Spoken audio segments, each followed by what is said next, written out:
अंधकार में से रोशनी को चमकने का आदेश दीजिए। दूसरा कुरिन्थियों अध्याय 4 आयत नंबर 6। इसलिए कि परमेश्वर ही है जिसने कहा कि अंधकार में से ज्योति चमके, और वही हमारे हृदय में चमका कि परमेश्वर की महिमा की पहचान की ज्योति यीशु मसीह के चेहरे से प्रकाशमान हो। उत्पत्ति अध्याय 1 आयत नंबर 2।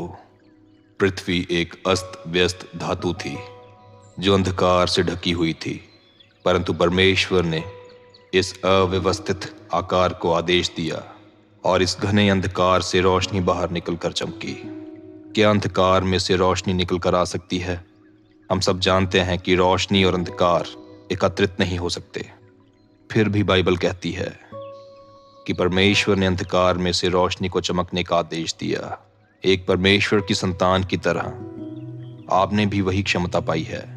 आप भी अंधकार में से रोशनी को चमका सकते हैं। फर्क नहीं पड़ता कि आप खुद को किस परिस्थिति में पाते हैं। चाहे आपका केस कितना भी आशाहीन हो, आप अंधकार में से रोशनी को चमकने का आदेश दे सकते हैं। कोई बीमारी हो सकती है जिससे आप ग्रसित हों। डॉक्टरों ने आपके केस में हार मान ली हो सकती है, पर आप उसमें से चंगाई को चमकने का आदेश दे सकते हैं। या कोई दर्द हो सकता है जिससे आप ग्रसित हों।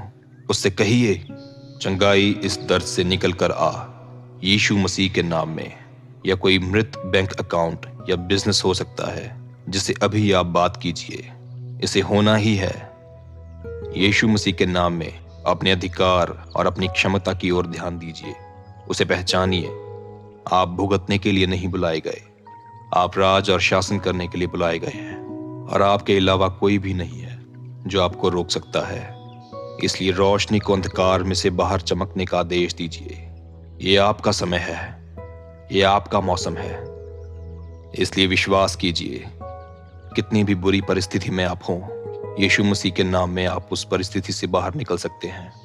आप अकेले में खुदा से दुआ कीजिए या अपने फैमिली मेंबर्स के साथ बैठकर खुदा को पुकारिए, उसे आवाज दीजिए। वह आपकी आवाज जरूर सुनेगा, क्योंकि वह आपसे प्यार करता है।